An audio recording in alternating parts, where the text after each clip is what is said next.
행복하기 좋은 날, 내일이 아닌 바로 오늘.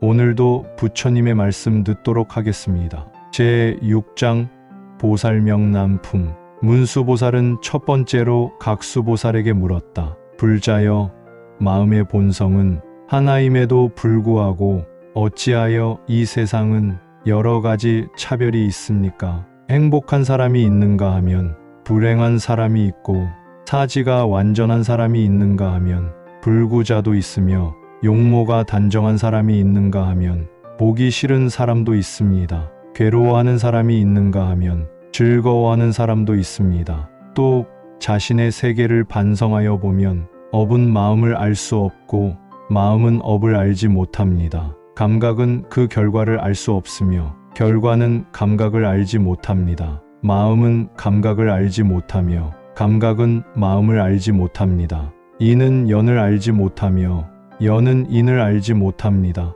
이에 대하여 각수보살은 다음과 같이 대답하였다. 중생을 교화하기 위하여 그대는 이 문제를 잘 물어주었습니다. 나는 세계가 있는 그대로의 모습을 설하고자 합니다. 잘 듣도록 하십시오. 모든 것은 자성을 갖지 아니합니다. 그것이 무엇인가 묻는다 하여도 체득할 수가 없습니다. 따라서 어떠한 것이라도 서로 알고 있지 않습니다. 예를 들면 냇물은 흐르고 흘러서 끝이 없으나 그 물 한 방울 한 방울은 서로 알 수 없는 것과 같이 모든 것도 그러합니다. 또 큰 불은 타올라 잠시도 쉬지 않지만 그 속에 있는 불꽃들은 서로 알지 못합니다. 그와 같이 모든 것은 서로 알지 못하는 것입니다. 눈과 귀와 혀와 몸과 마음 등은 괴로움을 받고 있다고 느끼고 있으나 실제로는 아무런 괴로움도 받고 있지 않습니다. 또 사물 그 자체는 항상 조금도 움직이지 않고 있으나 나타나고 있는 쪽에서 보면 항상 움직이고 있는 것입니다. 그러나 실제로 나타나고 있다고 하는 것에도 아무런 자성은 없습니다. 또 바르게 사유하고 있는 그대로 관찰하면 모든 것에 자성이 없는 것을 알 수 있습니다. 이와 같은 마음의 눈은 청정하고 불가사의합니다. 그러므로 허망이라고도 말하고 또 허망이 아니라고도 말하며 진실이라고도 말하며 진실이 아니라고도 말하는 것 등은 모두가 꾸며진 말에 불과한 것입니다. 문수보살이 두 번째로 제수보살에게 물었다. 불자여, 열애가 중생을 교화하는 경우 어떠한 까닭으로 해서 열애는 중생의 시간, 수명, 일체의 행위, 견해 등에 따라서 교화하는 것입니까? 그때 제수보살이 다음과 같이 답하였다. 지혜가 밝은 사람은 항상 정멸의 행을 바라고 있습니다. 나는 있는 그대로를 그대에게 설하고자 합니다. 자신의 신체를 안으로부터 관찰하여 보면 도대체 나의 몸에는 어떤 실체가 있는 것인가? 이와 같이 정확하게 관찰하는 사람은 자아가 있고 없음을 알 수가 있습니다. 이와 같이 신체의 상태를 깨닫고 있는 사람은 마음의 어디에도 집착하지 아니합니다. 이와 같이 신체가 있는 그대로의 상태를 깨닫고 모든 것으로부터 공을 깨달은 자는 모든 것이 허망함을 알아 다시는 그 마음에 집착하지 않습니다. 이와 같이 신체와 정신이 서로 관계하고 있고 관련을 가지면서 활동하고 있는 모양은 흡사 타오르고 있는 불의 바퀴와 같아서 어느 것이 앞이고 어느 것이 뒤인지 식별할 수가 없습니다. 또 인연에 의하여 일어나는 업은 비유컨대 꿈과 같은 것이며 따라서 그 결과 또한 모두가 정멸한 것입니다. 또 모든 세상의 일은 다만 마음을 중심으로 하여 움직이고 있습니다. 그러므로 자기의 기호에 의하여 판단을 내리는 자는 그 견해가 잘못되어 있다고 해도 좋습니다. 또 생멸하고 유전하는 일체의 세계는 모두가 인연으로부터 일어나고 순간순간마다 소멸하고 있습니다. 지혜 있는 자는 존재하는 모든 것은 무상하며 빠르게 변해가며 공하여 진실한 자기는 없다고 관찰하여 집착하는 마음을 떠납니다. 문수보살은 세 번째로 보수보살에게 물었다. 불자여, 중생의 몸은 모두가 흙, 물, 불, 바람에 4가지 원소로 이루어져 있습니다. 따라서 그 안에 진정한 나라고 하는 실체는 없습니다. 또 모든 사물의 본성은 선도 아니고 악도 아닙니다. 그럼에도 불구하고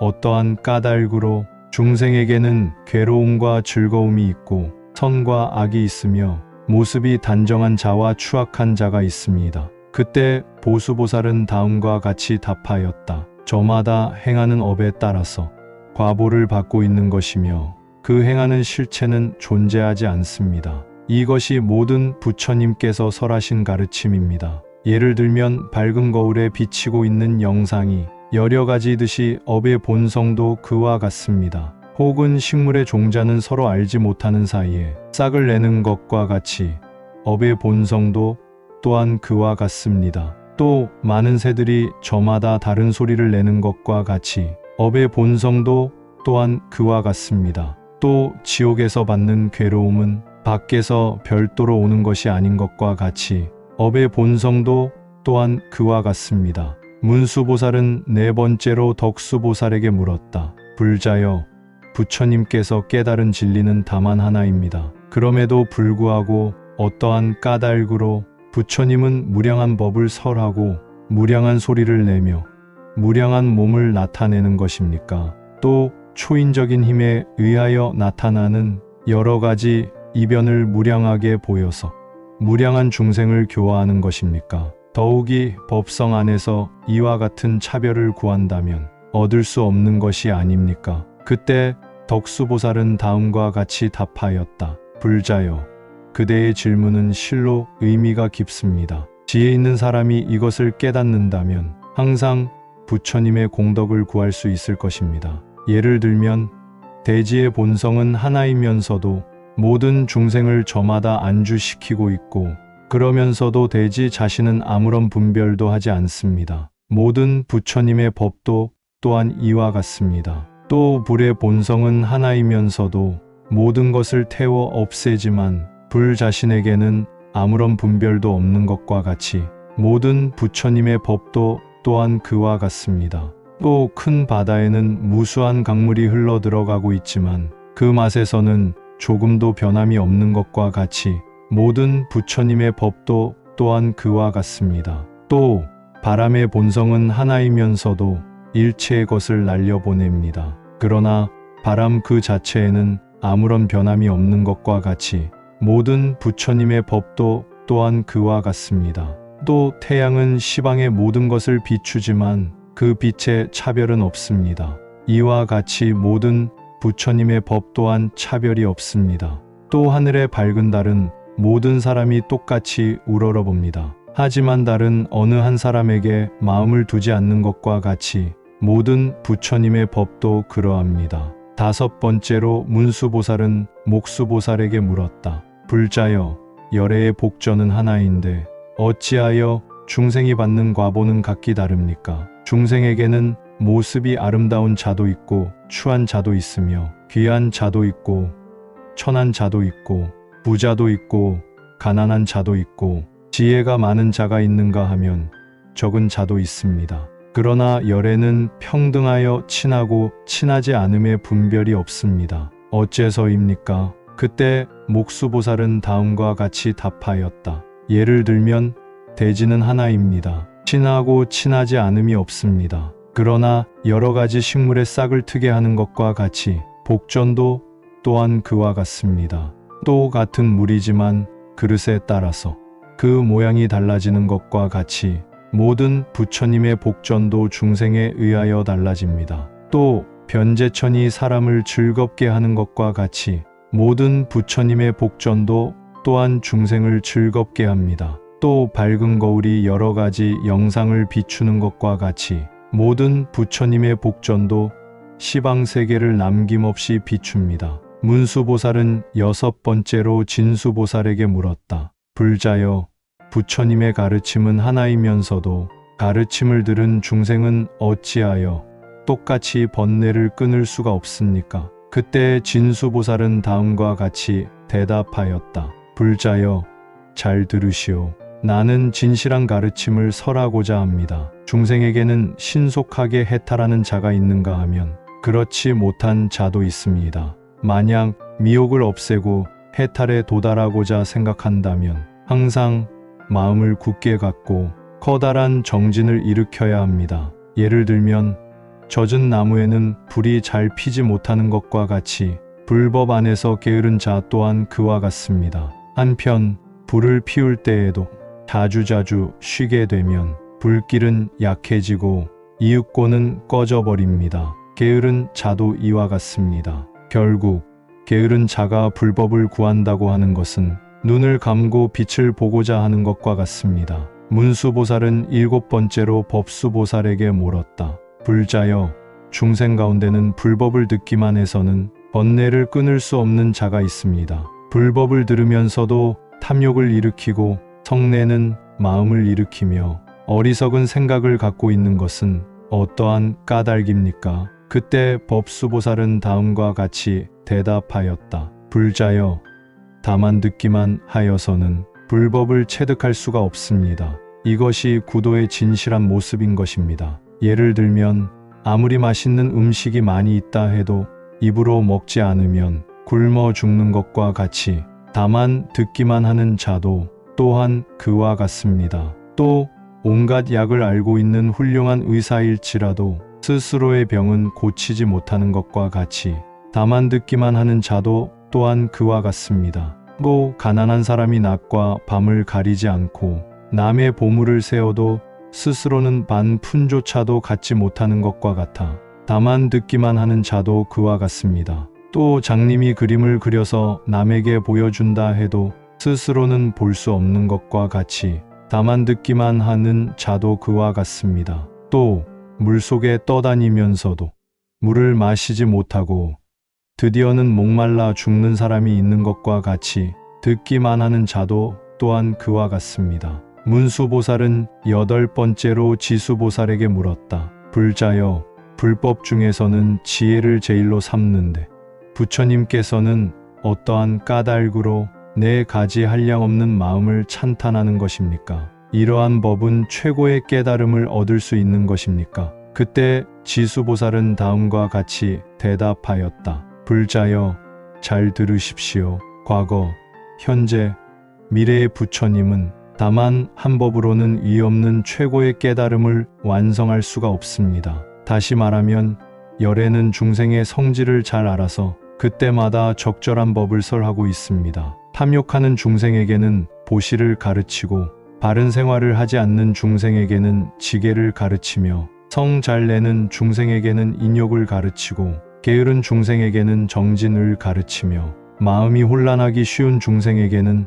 선정을 가르치고 어리석은 중생에게는 지혜를 가르치며 사랑이 없는 중생에게는 자애를 가르치고 사람을 상해하는 중생에게는 자비를 가르치며 마음이 괴로운 중생에게는 기쁨을 가르치고 애욕이 강한 중생에게는 버리는 마음을 가르칩니다. 이와 같이 실천을 계속해 간다면 이윽고는 모든 진리를 깨닫게 될 것입니다. 9번째로 문수보살은 현수보살에게 물었다. 불자여, 모든 부처님은 다만 일승에 의하여 생사를 초월하고 있습니다. 그럼에도 불구하고 일체의 모든 불국토를 관찰하여 보면 사정이 각각 다릅니다. 즉 세계, 중생, 설법, 초월, 수명, 광명, 실력 등 모든 조건이 같지 않습니다. 그렇다면 모두 불법을 갖추지 않고서는 최고의 깨달음을 완성할 수 없는 것이 아닙니까? 그때 현수보살은 다음과 같이 대답하였다. 문수보살이여, 불법은 변하지 않는 가르침입니다. 오직 한 법일 뿐입니다. 모든 부처님은 한 길에 의하여 생사를 초월하고 있습니다. 모든 부처님의 몸은 다만 하나의 법신이며 또 그 마음이나 지혜도 일심이며 하나의 지혜입니다. 그러나 중생이 최고의 깨달음을 구하는 방법에 따라서 설법과 교화도 달라집니다. 또 모든 부처님의 국토는 평등하게 장엄되어 있지만 중생들이 쌓아온 업은 각기 다르기 때문에 눈에 비치는 것도 같지 않습니다. 부처님의 힘은 자유자재하기 때문에 중생의 수겁이나 과보에 따라서 진실한 세계를 나타내는 것입니다. 10번째로 모든 보살들은 문수보살을 향하여 물었다. 불자여, 우리들이 알고 있는 것을 저마다 설하였습니다. 아무쪼록 다음에는 그대가 그 깊은 지혜에 의하여 부처님의 경계를 설하여 주십시오. 부처님의 세계라고 하는 것은 어떤 것이며 또 그 원인은 어떤 것이며 어떻게 하면 거기에 들어갈 수 있습니까? 또 어떻게 하면 그 세계를 알 수 있는지 가르쳐 주십시오. 그때 문수보살은 다음과 같이 대답하였다.